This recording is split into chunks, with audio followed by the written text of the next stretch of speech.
30 purified. One day, I was summoned to another world. On my way home after going shopping on my day off, my body was wrapped in light and swallowed into the ground. I struggled desperately and called for help, but even when a middle-aged man who looked like a salaryman grabbed my arm, I was dragged in anyway. When I came to, I was inside a castle like the ones I'd seen at a theme park in Tokyo, surrounded by lots of people. I didn't understand anything and sank to the floor, but then a silver-haired prince, like someone straight out of a manga, gently held out his hand. He led me away, and there I was told I was the saintess. It was like something out of a game or a novel, but serious adults told me that once every 100 years this country faced a crisis where miasma overflowed, and the saintess had to purify it. I nodded, thinking, so that's how it is. When miasma overflowed, many people would fall ill. And if they told me I was the only one who could save them, then I had no choice but to accept. Helping people in trouble was the natural thing to do. They said the miasma wasn't yet at a level that harmed people. So first I should learn about the country and practice the saintess's power. They gave me lots of beautiful dresses and accessories, and I ended up living in a place like a princess's room. Since it was inside the royal palace, it really did feel like a princess's room. That silver-haired prince who first offered me his hand was a real prince. His name was Julius Sama. He was truly kind, and almost every day he gave me presents. The food was delicious, there were guard nights, I even had maids, and every day from morning to night was study. After a while, among the important figures of the country who were introduced to me, there was Aresh-san. His jet-black hair felt strangely nostalgic, and when I looked at him, he had a cool kind of handsomeness different from Julius Sama. He was introduced as the commander of the Third Night Order. I heard he was incredibly strong, and on top of that, even when I spoke to him, his expression didn't change and he spoke very little. I wanted to know more about Aresh-san. I'd also heard he was a genius at magic, so I said I wanted to ask him to teach me magic, and it was arranged that he would come twice a week. Studying every day was tough, but it was like that back at school too, and everyone praised me for improving quickly. I was going to save this country of kind people. I had to do my best. Gat, Kaya, Yua. On the third day of the purification journey, the carriage, apparently protected by magical power, shook hard, and Yua tensed up. Julius, sitting across from her, hurriedly caught her in his arms. It's all right. The formation just broke a little. But don't you hear something like an animal? This carriage was soundproofed, and unless you opened the window, you couldn't hear much from outside. In an emergency, messages from the driver would come through. It's fine, Saint-Sama.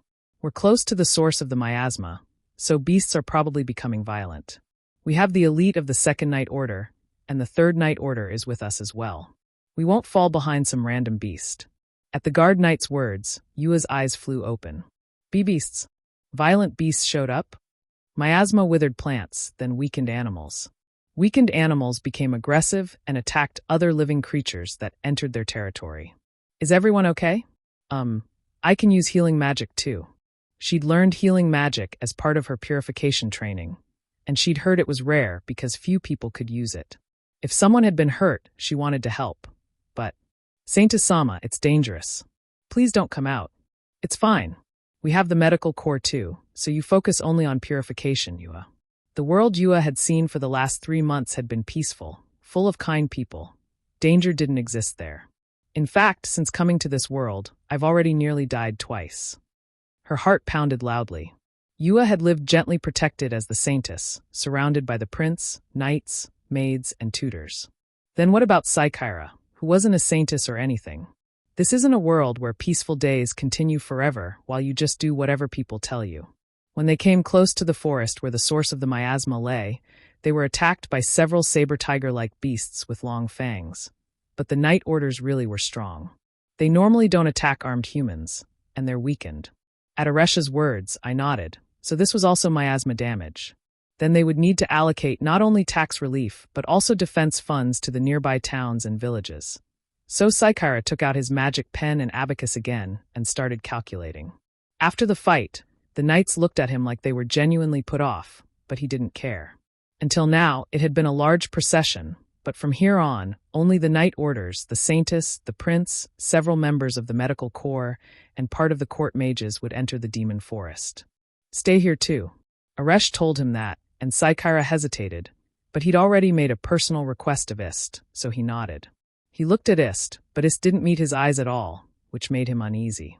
Wait, bring him along too. But then the prince cut in. Saikaira looked at him, thinking the prince really wanted to put him in danger no matter what. But then his eyes met Yua's behind the prince. She was looking at Saikaira anxiously, and he reconsidered. Her pale expression didn't seem to be because she sensed the ominous air coming from the demon forest. Your Highness, with all due respect, beyond this point a civil official is nothing but dead weight. Aresh, who wanted to keep Saikaira out of danger as much as possible, argued back. But it was obvious that if you weighed the Saintess's wishes against the safety of some mere civil official, the former would win. Slipping through the eyes of those arguing, Saikaira approached Ist and whispered, Ist-san, do you remember what I asked you yesterday? What was it again? Faced with Ist's breezy smile, Saikaira steeled himself, turned back to the commotion, and spoke. I'll go too. Sigma sigma sigma sigma sigma sigma sigma sigma. Aresh scolded him mercilessly. The others tried to calm him down with confused expressions, and Yua, relieved, looked relieved. Julius did too. The purpose of this expedition was, above all, the Saintess's purification.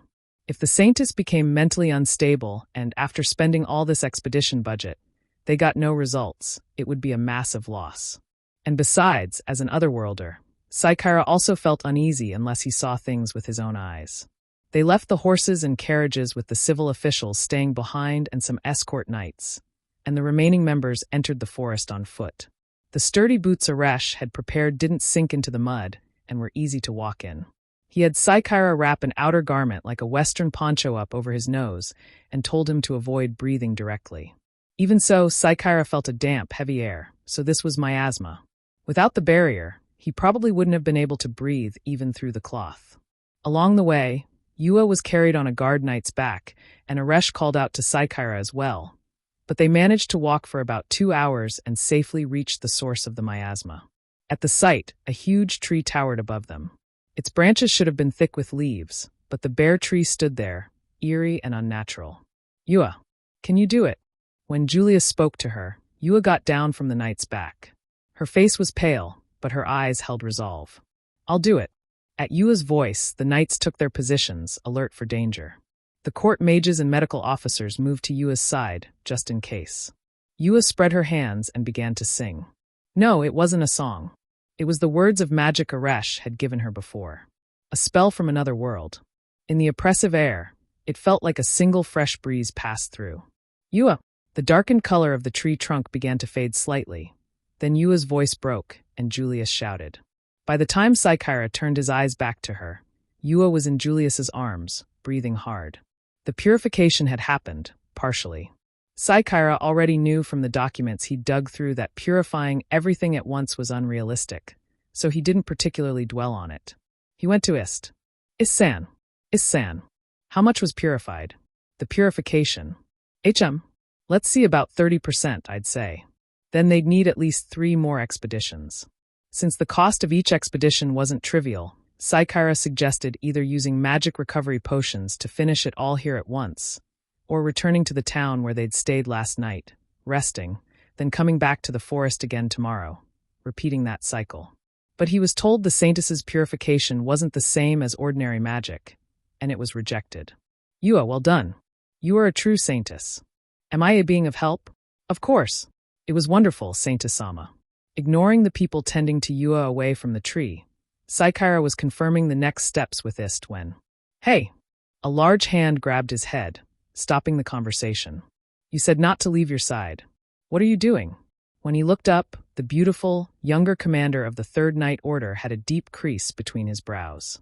I'm asking Ist-san and the court mages for a few things. When Saikaira answered honestly, the crease only deepened.